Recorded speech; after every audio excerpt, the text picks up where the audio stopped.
Today's video is all about yarn weights. I'm calling this Yarn Weights 101. So if that sounds like just your cozy cup of joe, get comfy and let's dive in. Hello, and welcome to the Wool Needles Hands Knitting Podcast. My name is Taylor, and I will be your host. Today, I am diving into the Wool Needles Hands tip line and answering a question from a viewer.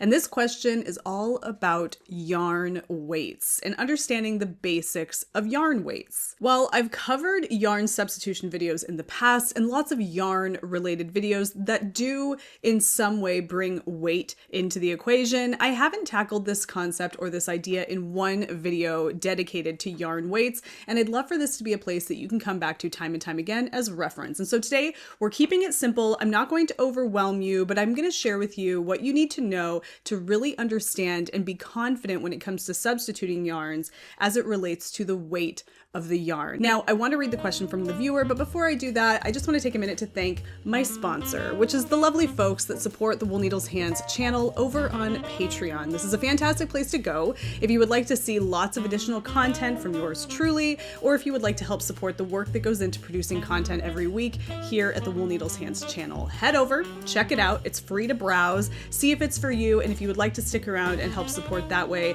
your support is greatly appreciated. Okay, let's go ahead and take a look at this question. This viewer says, have you done a video explaining all the different weights of yarn? I know you have covered substitutions, but I find myself buying only the yarn that every pattern calls for because I never learned the yarn weight and the basics, so I struggle. A really basic 101 would be so helpful. Well, I have that for you today, and I'm really excited to get started. And like I said, I want to keep it basic. I want to keep it very 101 so you can walk away from this and just feel like you have been given the information that you need to shop for yarn that you need for a project without being tied to the exact yarn a pattern calls for. We don't want that here. We want you to have the freedom and the confidence to make substitutions that work for you. For today's video, I want to tackle 4 key concepts. The first one is, what does yarn weight actually mean? Second, how does yarn weight affect your project? Third, why is it that some yarns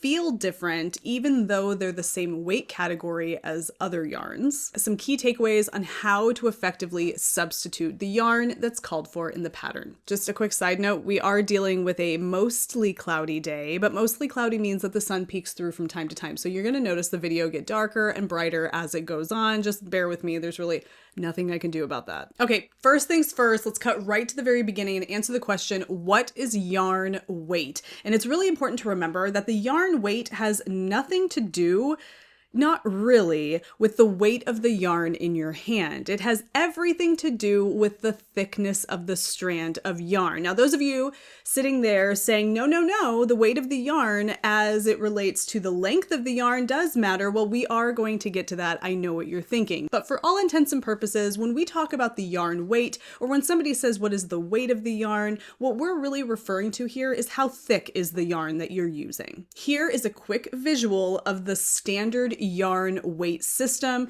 based on the names of those weights. Now, I don't know if this is standard all over the world, but as it sits right now here in the United States, this is the standard weight system. And from what I've seen on the internet when purchasing yarn from places in Europe, it seems to be pretty standard there as well. You have 9 categories. The first is lace weight, and then you have fingering weight, sport weight, DK weight, worsted weight, chunky or bulky weight, super bulky weight, and jumbo. And then of course there are some super jumbos and all of that, but these are the standard. And jumbo hasn't always been considered standard, but of late it has been added to the standard list of yarn weights. Now, if you've ever picked up a skein of worsted weight yarn and compared it to another skein of worsted weight yarn that you have in your stash, only to find that they look and feel different, well, there is something to be said for that. And like I alluded to in the beginning of this section, we are going to be talking about that in a minute. Spoiler alert, it's called GRIST.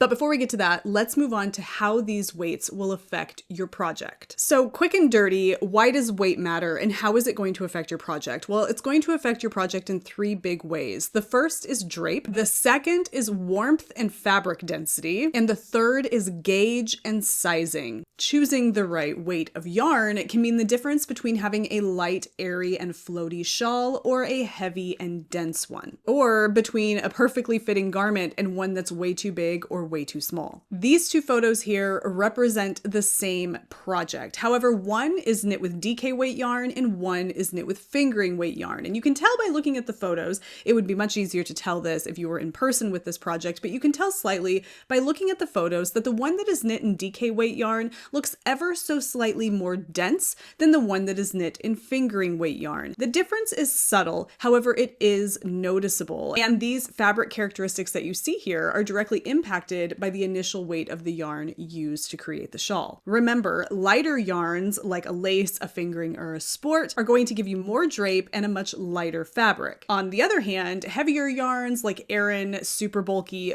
even worsted weight yarns are going to give you a stiffer fabric, and it's going to hold its shape much better than the lighter weight counterparts. Lighter yarns are airy and breathable. Heavier yarns are dense and less breathable and much more insulating. A worsted weight wool sweater is ideal for cold weather because it's a heavier fabric and it's far more insulating than the alternative fingering weight sweater, which is going to be lighter, airier, and possibly allow for layering, but overall is just a lighter garment, keeping you less insulated for climates that maybe don't get quite so cold. A bulkier weight hat is going to keep you really toasty warm in really cold temperatures, but a lighter fingering weight hat is going to be much more for style than it is for warmth. However, depending on the fiber content of the yarn, you will still get nice and toasty with a hat like this. And a whole video on fiber content is coming your way soon. Yarn weight is also going to affect the overall fit and sizing of your garment because of something we like to call gauge. Ew. What? The thicker your yarn, the bigger your stitches. The bigger your stitches, the more space they're going to take up. If you're knitting garment A in a worsted weight yarn with the same number of stitches, and you're knitting garment B in a fingering weight yarn with the same number of stitches, the stitches in garment A are going to take up more space than the ones in garment B. Therefore, this is going to give you a much larger garment than garment B because the yarn itself just takes up more space. And remember, gauge is how many stitches you can fit in 1 inch of fabric. And that is kind of the universal sizing system in knitting that we use to determine if a particular yarn is going to give us the size we need of the garment. So you can't just swap out a fingering weight yarn for a worsted weight yarn without really compromising the overall size of the finished item. Something to keep in mind here, if a DK weight sweater calls for 20 stitches per inch, but you choose to substitute it out with a bulky weight yarn that gets 12 stitches per 4 inches, you realize that you're going to use fewer stitches to make the same amount of space. And if the yarn you're using requires fewer stitches to take up 4 inches, then you know that that yarn is going to give you a larger finished product. If the yarn that you choose to substitute gives you more stitches per 4 inches than the recommended yarn weight, that is going to give you a smaller finished product. And these are really important to keep in mind when it comes to substituting yarn in a pattern. Drape, warmth, and gauge all work together to help determine how your project is going to turn out. When you understand how yarn weight affects these things, you can make much more confident and informed choices when it comes to substituting yarn or choosing a different weight of yarn for your project. If you're ever concerned about the weight of the yarn label is your friend. However, not all yarn labels are created equally, and not all yarn labels include the same information. In fact, I'll give you an example. Now, I have here 2 balls of yarn. I have one that I purchased from a big box store, which is by the company Lion Brand. This is their yarn, Woolies Thick and Quick. Now, there's a lot of information on this label, as you can see, but not all of that information is present on every label on every yarn. For example, this is Knitting for Olive, and you can see that the label is pretty minimal. There's the name of the brand. Then we have some information over here, and the information here tells you the color, it tells you the fiber content, it tells you how long, how much yarn you have here, which is how many meters it is per how many grams it is. And it gives you your gauge, your recommended needle, how to care for the yarn. Okay, that's all that's present on this label. Now this has just a plethora of information. I mean, we have social media stuff, we have all kinds of things and symbols and everything. There's so much information on this ball of yarn. The one thing that I find is more often present on big box commercial brand yarn are these numbers. Do you see that little number right there, the number 6? This is a pretty standard way of categorizing yarn weights so that at a glance, a person can know what the weight of the yarn is. So this is one way that you can determine the weight of the yarn simply by looking at the label. However, you will notice, kind of like in the case of this ball of knitting for Olive, that there is nothing on here to tell you the weight of the yarn. All you get are the pretty cut and dry, the physical weight of the yarn, this is 50 grams, the yardage or meterage that you have here, which is 250 meters, and then the gauge information. So unless you already know going into this, there's nothing on here to tell you that this is in fact a fingering weight yarn. And to be honest, this is a light fingering weight yarn as well. And if you're just starting out or you're really not confident about these kinds of things, that can be really disconcerting. And so I have a solution for you. Now, I did a whole video on this, and really this is going to be your best friend when it comes to substituting out yarn weights for projects when you're not 100% certain the weight of the yarn you're using. And that is a combo gauge. This combo gauge, and you, of course, listen, I'm going to tell you right now, I have a whole video on this. I'm going to give you a quick blow by blow of this really quickly. Highly recommend you watch my video on this tool. I do a whole dedicated video on this. It's a video on the technique of finding wraps per inch, or WPI. You're going to see this on Ravelry on project pages. I'll pop it up here so you can see what I'm talking about. WPI, wraps per inch. All of you out there that spin, you know exactly what we're talking about here. This is your friend when it comes to determining the weight of the yarn if you have no information to tell you what it actually is.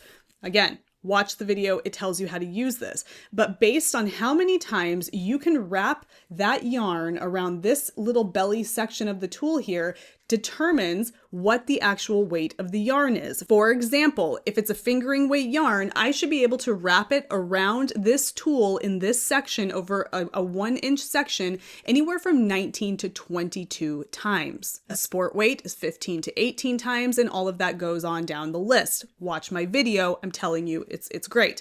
This is going to be your friend if you're not 100% certain what the weight of the yarn is because the label doesn't give you that information. Another really great place to go, however, is the page on Ravelry for the yarn. That information should be there. For example, this is Knitting for Olive Merino. I'm going to pop up the yarn page for this on Ravelry, and boom, there you go. It tells you the weight of that yarn. You can even see projects that people have made with this yarn, notes that they have, comments that they've made. This is also a best friend when it comes to figuring out the weight of your yarn. You can do the same thing if you stumble across a pattern first before stumbling across the yarn, because the pattern page on Ravelry is also going to list the yarn. You can click on that link and it'll tell you more about that yarn if you think you're going to be substituting.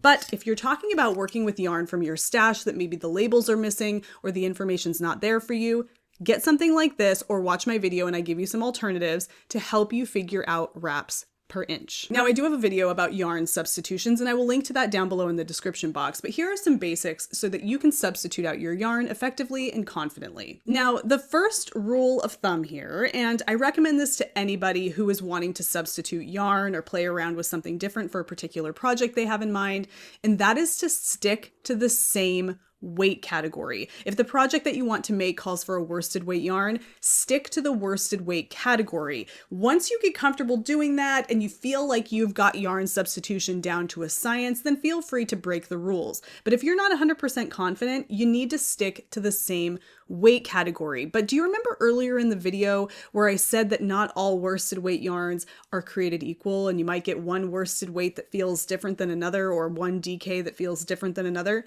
Keep that in the back of your mind because that's coming. Now, the next thing to remember here, as important as it is to stick to the same weight category, you also need to stick to the same gauge. One fingering weight yarn is going to give you a different gauge, or may give you a different gauge than another fingering weight yarn. I can tell you for certain that this fingering weight yarn is far lighter than a lot of others I have in my stash. That's why you see some yarn bands have designations like light fingering, because it's a thing. There's a noticeable difference. And so it's your responsibility as the knitter to swatch to make sure that the yarn is giving you the correct gauge. Use the needle that's recommended in the pattern, use the yarn that you plan on substituting, and find your gauge and make sure that those things match. Now, I will tell you though, however, that if your fingering weight yarn is giving you a slightly different gauge than the yarn in the pattern, that does not mean you can't use this. It just means that you need to determine a couple of things.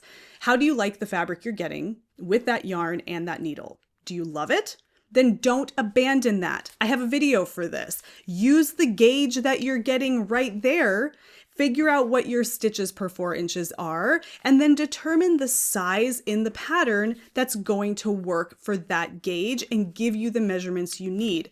Again, a whole video on this. I'm putting some required reading down in the description. If all of this sounds intriguing to you and you need some more aha moments in your life, please go watch this video. It's fabulous. But you do need to make sure that when you're substituting out your yarn, you're not only paying attention to the actual weight category, you're also paying attention to the gauge. You want to make sure that if the yarn recommended in the pattern calls for 4 stitches per inch, that the yarn you want to replace that with is getting pretty darn close to 4 stitches per inch on the same needle. If that's the case just on paper, then you know you have a similar yarn that should work pretty well. But don't forget, we're going to be talking about something called GRIST that might throw a wrench into the system later, but I got you. The next thing you really want to take into consideration when it comes to substituting your yarn is the fiber content and the ply structure. You might have a 4-ply merino yarn, and you may want to use instead of that a single ply merino yarn. Maybe they're both fingering weight. It's important to understand that a single ply strand of merino yarn is going to behave and hold up a lot different as it relates to the 4-ply yarn over here. One is going to be much less sturdy than the other. One is going to have more drape. One is going to have more propensity for pilling. There's a lot of things that can happen here. Always bear in mind, the more plies you have in a yarn, the more durable the yarn is going to be. The fewer plies you have in a yarn, the less durable the yarn is going to be. However, it will be lovely and beautifully soft, but it is something to consider. I would keep those single ply yarns to lightly worn sweaters or shawls, and keep those higher numbered plied yarns for things that are going to get more wear and tear. You also need to consider the fiber type. If you are replacing a 100% untreated merino yarn with a 100% cotton yarn, you're going to have some serious issues on your hands, because cotton does not behave the same as merino wool yarn. It's absolutely not resilient, and it doesn't hold its shape, whereas wool is very insulating, very resilient, and does hold its shape. And yeah, cotton is not insulating at all. It's actually much more breathable and great for warm weather. You have to be paying attention to the fiber content. A deep dive on this is coming, and keep your eyes out, because we're going deep on fiber content. You can expect that in about a week or two. So to summarize, 3 things you need to keep in mind when you're substituting your yarn. That is the weight category. Stick to the same weight category. Next is going to be the gauge of the yarn. Make sure that the yarn knits up to a very similar, if not the same, gauge as the yarn that is called for in the pattern. However, if it does seem to be knitting up to a slightly different gauge, but you like what you're getting with it, and you think that that fabric will look really nice knit into your desired project, watch my video on how to choose the right size to fit your gauge swatch. And then finally, consider how many plies the yarn has and the fiber content, because those are going to play a crucial role in the finished item. Okay, let's talk about something sneaky that messes up a lot of yarn substitutions, and especially in the knitting community right now, where there is a big dichotomy between woolen spun yarns and worsted spun yarns. My gosh, if I could tell you, I have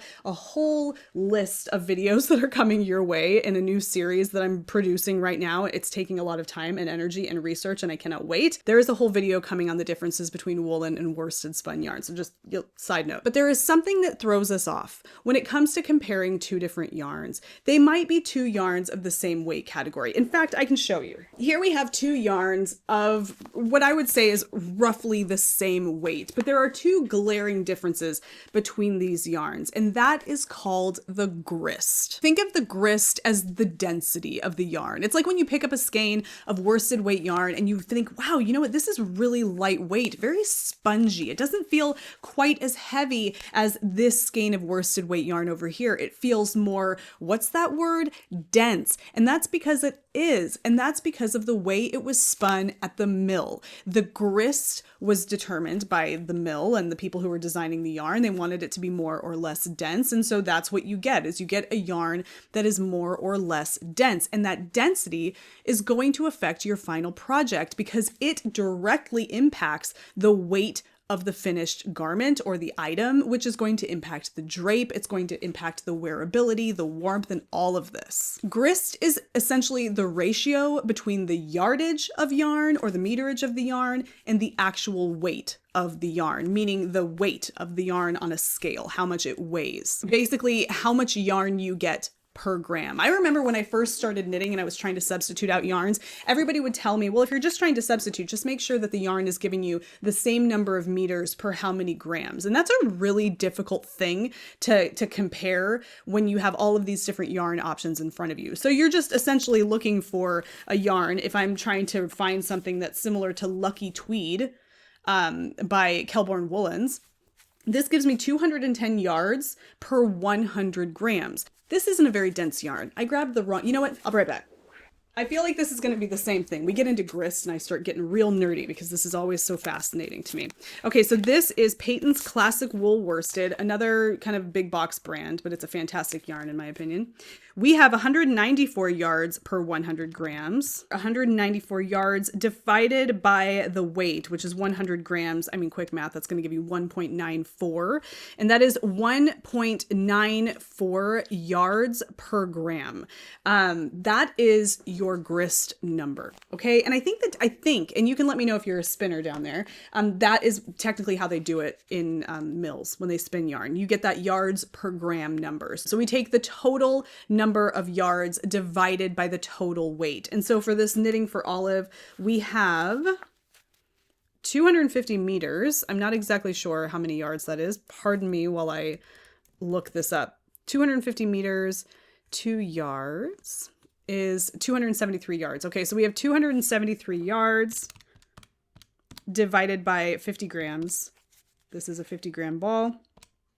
This is a 5.46 grist number. So that means the higher the number, the lighter the yarn, meaning the less dense the yarn is going to be. That lower number, because I'm getting 5.46 yards per gram. Whereas if I get fewer yards per gram, I have a much more dense fiber here. The density of the yarn, or the grist, is going to impact your project. It may not impact the gauge that you knit the project to, but it is definitely going to impact the overall density. I have a really fantastic example of this, and I want to show you here. I'm sorry if this section is really scatterbrained, but it definitely just geeks me out. These are 2 Felix sweaters. I have this one here, and I have this one here. Okay, both the same sweater. The only difference for this is that the sleeves are shorter. We have to take that into consideration. However, this one was knit using 1 strand of Plotalope pencil roving yarn by Istex. This is incredibly lightweight yarn. It is not dense at all. It's actually unspun yarn. And then it also has a strand of kid mohair silk. Now this was knit using a 4-ply worsted weight yarn and kid mohair silk held together, but it was also knit to a similar gauge, same sweater. This is so much heavier than my other one because the grist of the 2 yarns I'm using here are drastically different. This one is just so much less dense. I'm going to try my best to just kind of weigh this, and I'm going to leave a portion of the sleeves off of the scale to try to even it out. Okay, so this sweater minus about a third of the sleeves is 316 grams. And I'm going to set it over here. This one is 186 grams. Can you believe that? It's the same sweater, the same size was knit, some things are different, right? So there's going to be some variations there. However, that's a really big size discrepancy, weight discrepancy, and that is directly affected by the grist of the sweater. And it was something that I realized after knitting that lightweight sweater. I didn't enjoy it very much because I feel like it doesn't feel weighty enough on my body when I wear it. It's just too floaty, and it impacted my final project in a way that I didn't really love. So keep in mind the density of the yarn and how that's going to impact your overall finished product. Now, I'm hoping that after all of that, you feel a little bit more confident about yarn weights in general and how you can use that information along with information about the grist of the yarn to help make confident yarn substitutions. This is information that I've gathered over the course of my knitting experience, but also through research as well for this video in particular. If you are watching and have a lot of experience with this and want to provide some additional insight down below, please do. This is kind of one of those things that's always evolving when it comes to what we can understand about yarn and how that impacts our project. Honestly, the best teacher in all of this is going to be your own personal experimentation and experience, and swatching. Swatching is your friend. As much as we don't want to admit that it is, it really is, because it helps teach us a lot about the fiber and the yarn that we are using. So do not be afraid to swatch. Play around with things, have fun, but definitely take these things into consideration next time you are looking at a particular yarn in the store or you're thinking about making a substitution. Bookmark this video. I will put timestamps down in the description box so it's easy to jump around the video, and use it as a reference, and let me know your thoughts down below in the comment section. I hope you took value from today's video, and if you did, don't forget to give it a thumbs up, like, subscribe. I post videos once or twice every week, and if you would like to see more content from me, check out the Patreon and see if it's right for you. Until I see you again, happy knitting, happy making, happy whatever it is that you're doing. Take care, be well, and I will see you soon. Bye.